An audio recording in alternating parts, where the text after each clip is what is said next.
అండి print electronic media పాత్రికేయ మిత్రులందరికీ నమస్కారం. మీ అందరికీ తెలుసు, మొన్న మధ్య కేంద్ర బడ్జెట్ ఒకటి ప్రవేశపెట్టడం జరిగింది. ఏ విధంగా సంక్షేమానికి అభివృద్ధికి కూడా పెద్దపీట వేసి మన దేశం అంతా కూడా సమగ్రాభివృద్ధి ఏ విధంగా ఉండాలి అని, అందులో ప్రత్యేకంగా మనకున్న దృష్టి ఆంధ్రప్రదేశ్కి ఇచ్చిన కేటాయింపులు ఏ విధంగా ఉన్నాయి అని. ఆ విధంగా చూసిన ఆంధ్రప్రదేశ్కి వచ్చిన కేటాయింపులు చాలా అత్యధిక మోతాదులో ఏదైతే కేటాయించానో అదే విధంగా ఇక్కడ తర్వాత మన రాష్ట్రంలో రాష్ట్ర బడ్జెట్ కూటమి ప్రభుత్వం ప్రవేశపెట్టాన ఇక్కడ state finance minister Payyavula Keshav గారు ప్రవేశపెట్టిన బడ్జెట్ విషయానికి వస్తే, ఇక్కడ ఒక రాష్ట్ర బడ్జెట్ ఏ విధంగా ఉంది, రాష్ట్ర బడ్జెట్ ప్రవేశపెట్టినవి దేనికి ప్రాధాన్యత ఇస్తూ, అంటే అటు ఆర్థిక వృద్ధి ఒక పక్కన చేస్తూ, సంక్షేమానికి పెద్దపీట వేస్తూ, అభివృద్ధిలో కూడా ఆంధ్రప్రదేశ్ ముందుకు వెళ్ళాలి అన్న ఉద్దేశంలో ఒక కేటాయింపులు చాలా క్రమశిక్షణతో, ఆర్థిక క్రమశిక్షణ అని అంటూ ఉంటాం మనము. సో ఆ విధంగా చేస్తూ అండ్ ఫిజికల్ డెఫిసిట్ ఏదైతే ఉందో అది చాలా వరకు తగ్గించే విధంగా అటు 1.86% మాత్రమే ఒక ప్రొజెక్షన్ రేట్ అనేది పెడుతూ సరే అన్ని రంగాలకి ఏ విధంగా కేటాయింపులు చేశారు అన్న విషయం చాలా ఎంతో అభివృద్ధి పదంలో ముందుకు తీసుకువెళ్ళడానికి ఇది దోహదపడుతుంది. ఈ బడ్జెట్ అనడానికి అతిశయోక్తి లేదు. ఎందుకంటే దీనిని కూటమి ప్రభుత్వం ఒక విజన్ ఏ విధంగా ఉంది, మన ఆంధ్రప్రదేశ్ గత 5 సంవత్సరాలలో ఏ విధంగా కుంటుపడిపోయింది, దానిని త్వరితగతిన ఏ విధంగా పరుగులు తీయించాలి అందరికి అన్న విషయానికి వస్తే, మన మొత్తం బడ్జెట్ పరిమాణం మొత్తం 3,32,205 కోట్లు, రెవెన్యూ వ్యయం 2,56,143 కోట్లకి, ఇక మూలధన వ్యయం 53,915 కోట్లు. ఇక్కడ మూలధన వ్యయం క్యాపెక్స్ అన్నది చాలా ఇంపార్టెంట్. ఎందుకంటే ఇక్కడ ఉన్న ప్రాజెక్ట్స్ కానీ ఇన్ఫ్రాస్ట్రక్చర్ కానీ ఏ విధంగా ఫండింగ్ కేంద్ర ప్రభుత్వం ప్రత్యేకంగా ఆంధ్రప్రదేశ్కి కేటాయించింది, అందులో అన్ని సెక్టార్స్ ని దృష్టిలో పెట్టుకుని ఎక్కడా ఏది కూడా ఒక లూజ్ ఎండ్స్ లేకుండా ఏ విధంగా ముందుకి ప్రవేశపెట్టారు అన్నదానికి వస్తే, మనకి రైతుల కోసం ప్రత్యేకంగా ఇక్కడ రాష్ట్ర బడ్జెట్లో వ్యవసాయం అనుబంధ రంగాలకి వారు 53,752 కోట్లు, అన్నదాత సుఖీ భవ ప్లస్ పిఎం కిసాన్ యోజన. మనందరికీ తెలుసు, కేంద్ర ప్రభుత్వం పిఎం కిసాన్ సమ్మాన్ నిధి కింద ప్రతి సంవత్సరం 6,000 రూపాయలు ఇవ్వడం, దానికి కొంత కేంద్ర రాష్ట్రం కూడా జోడించి ఇవ్వడం, దానికోసం ప్రత్యేకించి ఈ సంవత్సరానికి గాను 6,660 కోట్ల కేటాయింపులు. ఉచిత విద్యుత్ రైతుల కోసం 13,722 కోట్లు, ఇక పంట బీమా 6,600 కోట్లు, ఇక మైక్రో ఇరిగేషన్ 475 కోట్లు. మనందరం కనుక చూసినట్లయితే వ్యవసాయ ఆధారితంగా మన దేశం ఇప్పటికీ 65% ఉంది. కాబట్టి వ్యవసాయానికి ఏమేం చేయాలి, వ్యవసాయ ఆధారిత రంగాల్ని అనుబంధ రంగాల్ని ఏ విధంగా ప్రోత్సాహం ఇవ్వాలి అన్న దానికి వస్తే, మనకి ప్రత్యేకించి ఆంధ్రప్రదేశ్లో మొన్ననే మనం కేంద్ర బడ్జెట్లో చూసాం, కొబ్బరి, కోకో, జీడి మామిడికి ఒక ప్రాధాన్యత ఇస్తూ, అంతేకాకుండా ఇక్కడ కిసాన్ క్రెడిట్ కార్డ్స్ ద్వారా గతంలో కూడా అందులో మహిళా ఆధారిత మహిళలకి కోసం తీసుకున్న ఒక ప్రాజెక్ట్స్ కూడా ఏ విధంగా వాళ్ళకి మైక్రో లెవెల్లో ఇచ్చిన పెట్టుబడులు రాను పూర్తి స్థాయిలో పెట్టుబడి వాళ్ళకి అందించి ఒక పూర్తి స్థాయి యజమానులుగా వాళ్ళకి ఏ విధంగా చేయాలి అన్న ఒక ప్రోత్సాహం, ఇక దానికి అనుబంధ వాటివైన పౌల్ట్రీ అండ్ ఇది మనకి గొర్రెలు కూడా పెంపకంలో మనం రాష్ట్రం దేశంలోనే 2వ అతి పెద్దది. ఎందుకంటే పౌల్ట్రీ విషయంలో రాష్ట్రం మొదటి స్థానంలో ఉంది.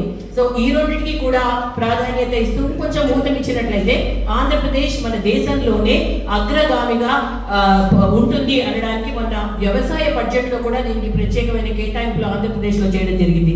ఇంకా నీటి పారుదల, ఇది ఇంకా వాటర్ రిసోర్సెస్ డిపార్ట్మెంట్ విషయానికి వస్తే 18,224 కోట్లు, ఇంకా ప్రధాన ప్రాజెక్ట్స్ పూర్తి చేయడంపై దృష్టి సారించడంలో ఇక్కడ పోలవరానికి మనకి ఈ మధ్య కేంద్ర బడ్జెట్లో అంటే రీసెంట్ గా అప్డేట్ అయిన ఒక చేంజెస్ బట్టి మెయిన్గా ఆ యొక్క కనీస నీటి నిల్వ మట్టం కోసం ఎప్పుడైతే 41.15 మీటర్ల సాధన లక్ష్యం ఉందో దానికోసం 3,320 కోట్లు దానికోసం కేటాయించడం జరిగింది.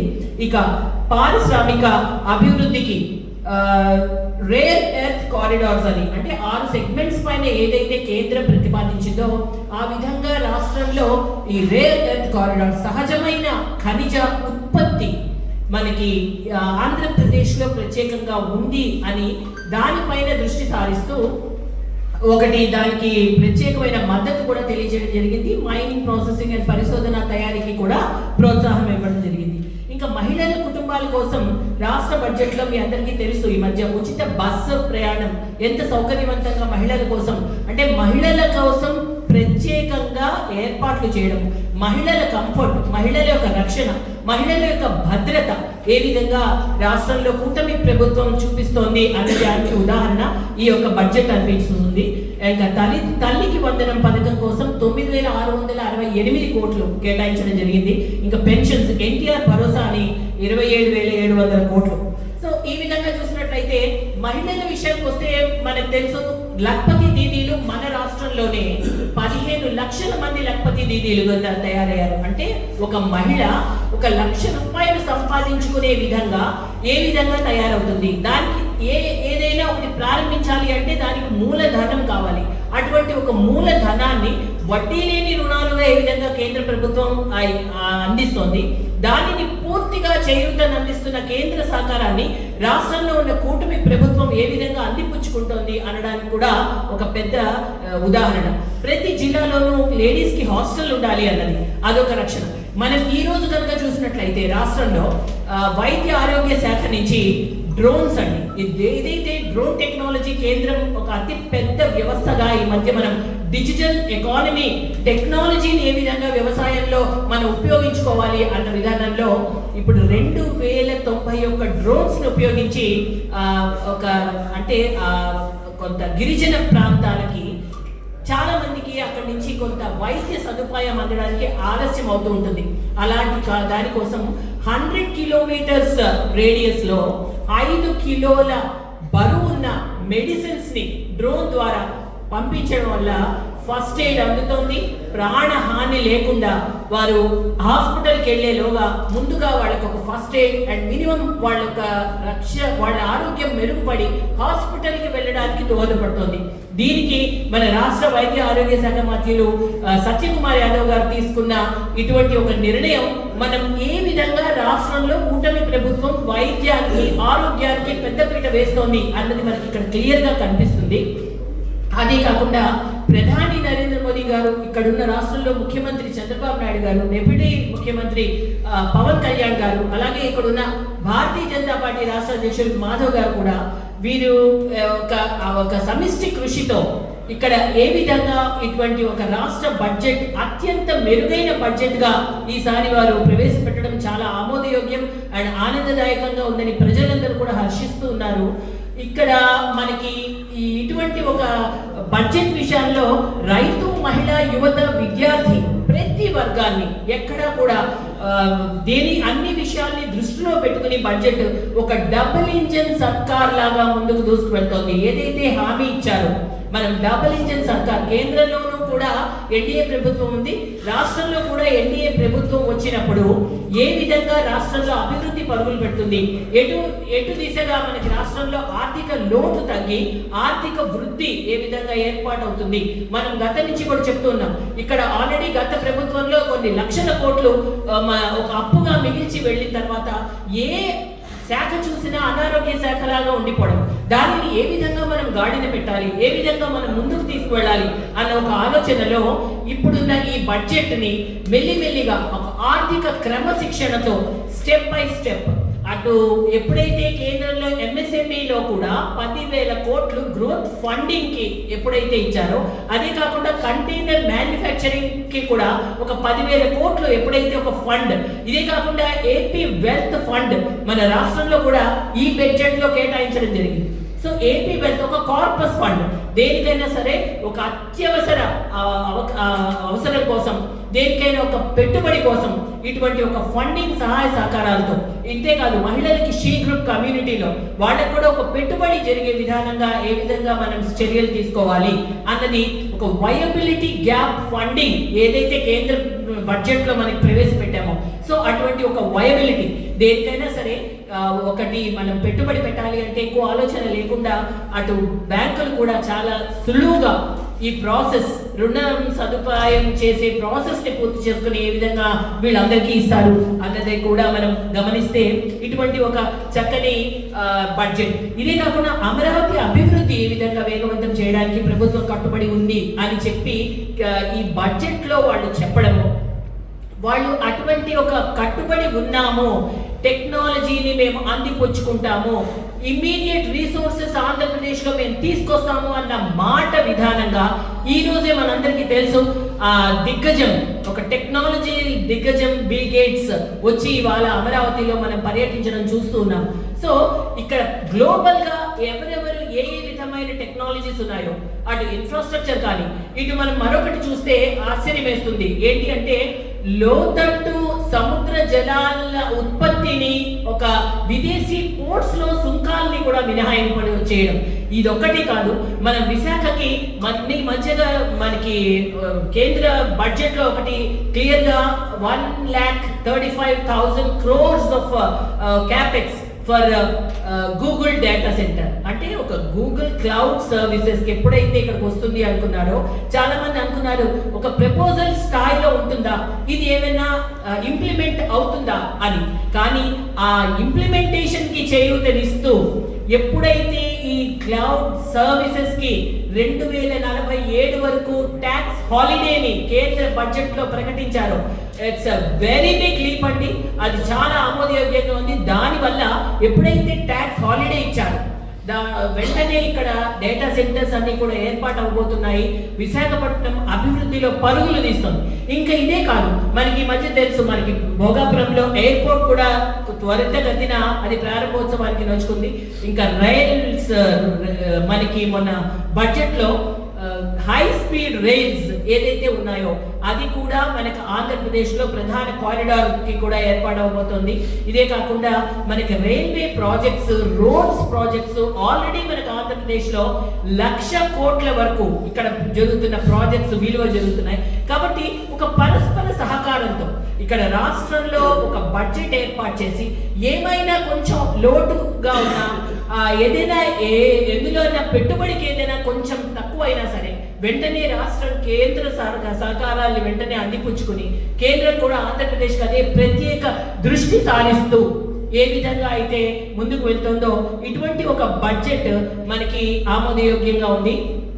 ఇంకా ఇంటర్నేషనల్ ఈకో టూరిజం అండి, అసలు మౌంటైనియరింగ్ ట్రయల్స్ కోసం అతి పెద్ద మనకు ఆంధ్రప్రదేశ్ లో అరకుని డిసైడ్ చేయడం అన్నది మనకి రాబోయే రోజుల్లో చూస్తాము. అది అరకు నుంచి పాడేరుకి ఏదైతే 42 కిలోమీటర్ల స్ట్రెచ్ ఉందో అక్కడ మ్యారథాన్ కూడా ఇంటర్నేషనల్ నుంచి అన్ని గ్లోబల్లీ అన్ని చోట్ల నుంచి అక్కడ మ్యారథాన్ రేసెస్ కూడా రేపు పొద్దున అరకు ప్లేస్ ఒకటి ఇంపార్టెంట్ గా రాబోతోంది. సో ఇలా అన్ని విషయాలు కూడా కూలంకుషంగా ఒక మత్స్యకారం ఏంటి, ఇంకా వస్త్ర సంపదకి మీ అందరికీ తెలుసు ఆంధ్రప్రదేశ్ లో ధర్మవరం, పెడన, పొందూరు, మంగళగిరి ఈ టెక్స్టైల్ పార్క్స్ కి కూడా చేయూతను అందిస్తోంది.